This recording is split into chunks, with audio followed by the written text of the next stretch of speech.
Yep. What do you reckon about that, Jace? Yeah. Yep. She's right there now. How often do you check those? We check them every week. Right. No, a lot of times you don't have to touch them. Most of the time you don't have to touch them, but I mean, when's the last time you checked them? You know what I mean? So like, They haven't. yeah, maybe we got to every now and then you got to, but and you always blow off always carb clean off your air bleeds.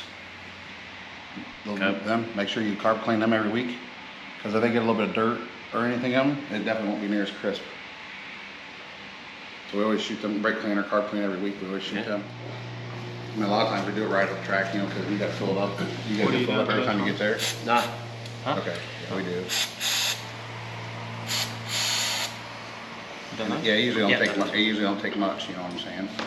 But there's always because they will do stuff a little dirt. You know what I'm saying? Like just where I'm at over. It's all about timing, right? That torque arm has to climb at a certain speed, and if it climbs too fast, you quit making traction. If it doesn't climb, you don't make traction. And then like, you know, that's all depending on how much torque you got, how hard you're in the fuel, and like when them things keep doing this all the way down the straightaway, you're optimal. But like that's what I'm saying. They want to be aggressive. You see how hard we drive our stuff, like it's just the more aggressive you drive it, the better it goes. So like, that's what I'm saying. I don't think you can move your foot fast enough to make it do what it was wanting to do, especially with your guys' motors. Won't be too snappy on smaller tracks though? No. Well, that's what you need it. I mean, on a big track, you need less motor a lot of times because you're carrying momentum. That torque is what gets you off the corner. You know, that snappy gets you off the corner. Like I can go to a bigger track, and if it's not just dead wide open, you can run a smaller motor and be fine because it's just a momentum. Yeah. Your tracks are more flowing though. When you change directions is when you need that to really come on. You know, does that make sense? Like the bigger RPM fluctuations. At a big ground track, you don't have an RPM fluctuation. So you're not like really getting down and needing that hit where like something with more RPM change is where you need it to be.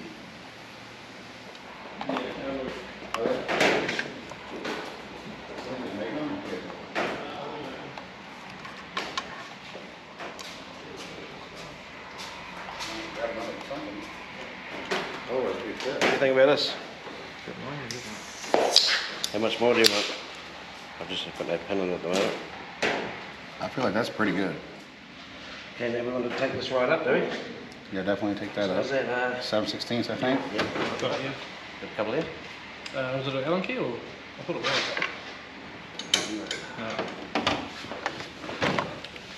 No. Ouch. Yeah, another 7/16, mate. Yep. It's a way to stab your head, eh? Just do that. Did you get it? Yeah. Yeah. Just get down and in there. There you go. Safety. You can have a bigger mark on your head now. Yeah. That pedal was snappy at all, man. Yeah, and it was just like, what?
What we're doing here is we had Jason Feger estates over here through the week up at home in Whitianga, and found a few spots where lift arm and bits and pieces were just hitting chassis, so just getting tape and just putting tape on all the spots where it was getting closer to hitting, so then I could see any bruise marks anywhere. So he believes that it's been hitting, and it's been half the reason why the car's been going good. Then all of a sudden it'll hit a hole or something and spin out. It's because the diff's hitting chassis and lift arm's picking up on stuff. So we spent the week throwing some theories around and some Yankee measurements and bits and pieces. So all seem to make a bit of sense. So we'll see tonight. It'll soon come out in the wash whether it was wrong or right. So I'm pretty sure it all seems to make sense. But guys that do it like for a living over there, 120 odd meetings a year, they know their stuff. And us being Kiwis and being greenhorns, well, if we don't take the opportunity to learn off these guys, well, we're just going to stay behind. So we're willing to give everything a go, and that we will. Right guys, Waikaraka Park, round 3 of the international series. Palmy last weekend for round 2. We missed round 1 2 weeks earlier, but yeah, we're here tonight. Yeah, we've got about 20 odd cars I think, including our buddy Jason Feger next door to us here. It's his last meeting before he goes back. So yeah, we had a good week with him in Abbey this week.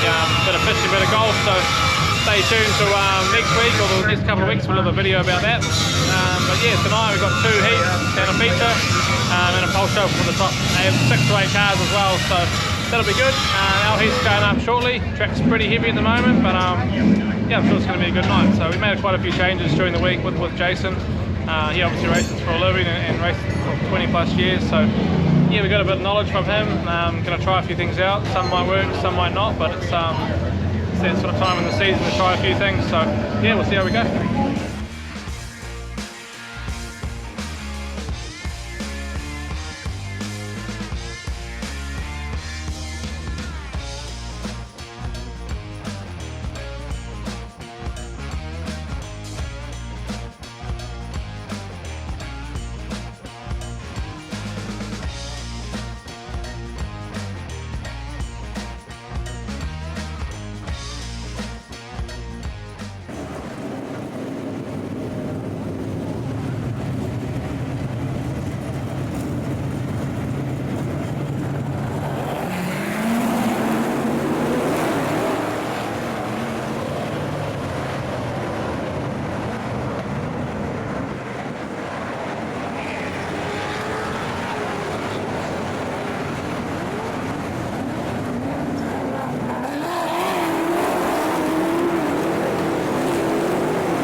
Get them off, yeah, get them around. There's so much grip in the arms and the arms just don't run them around. So we want to go.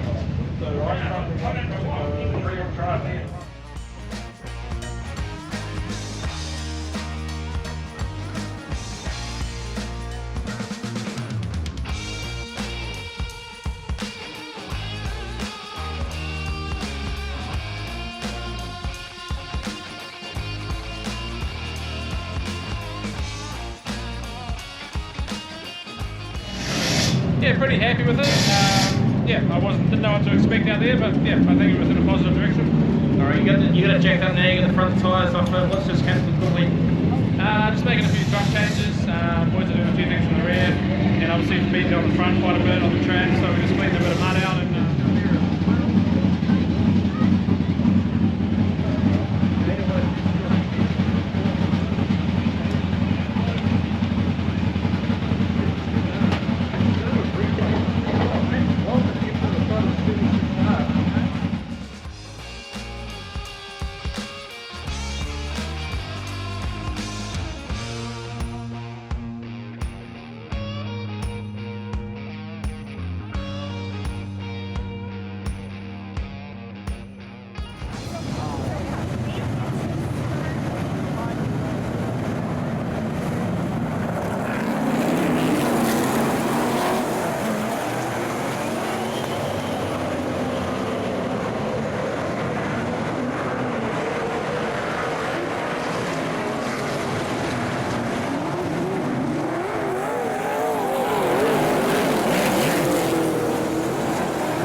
anyone you guys want to pick quickly?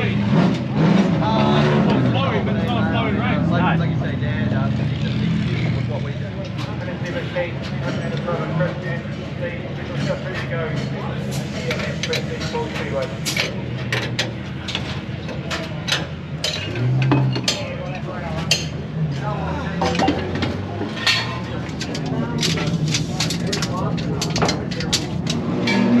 Heat race is all done and dusted. We had a second in heat 1 from grid 4, we gained a couple, and I think we started grid 11 in that second heat.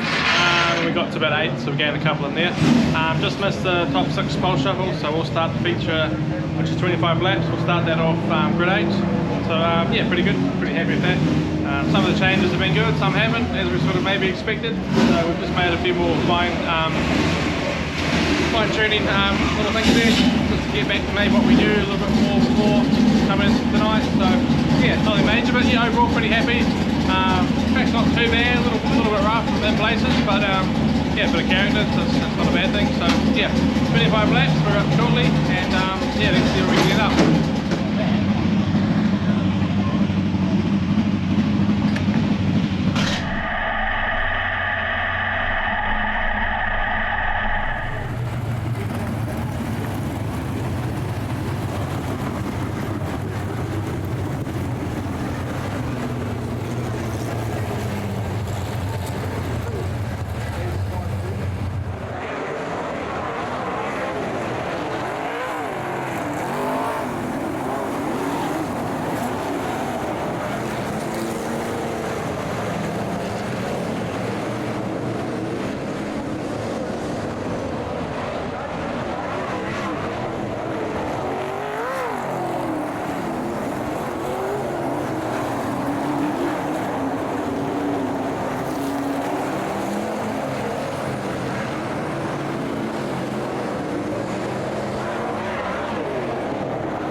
Feature's all done.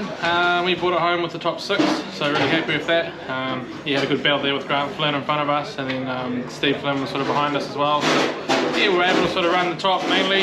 Good cushion up there, but we tried the bottom a few times as well, and yeah, I was happy with it. We made a few more changes in the feature, maybe went back a little bit to what we've been doing, which is good, but awesome feedback we've had from Jason. We learnt a lot with him going over the car and being here with us, so yeah, no, really happy. He got the win, so that's pretty cool for him. So yeah, we'll get it loaded up, and yeah, not sure what the next one will be. Got a new baby joining the family next week, so yeah, we'll have a few weeks off and yeah, hit the track when time allows. So yeah, make sure you subscribe. Really appreciate your support, liking and sharing, and check the link in the description as well. That's for all our merchandise at Merch Pro. So check them out. Shirts, hoodies, singlets, the whole lot. So the more you guys support us, yeah, the more we can give this content and keep traveling the country. So yeah, really appreciate that.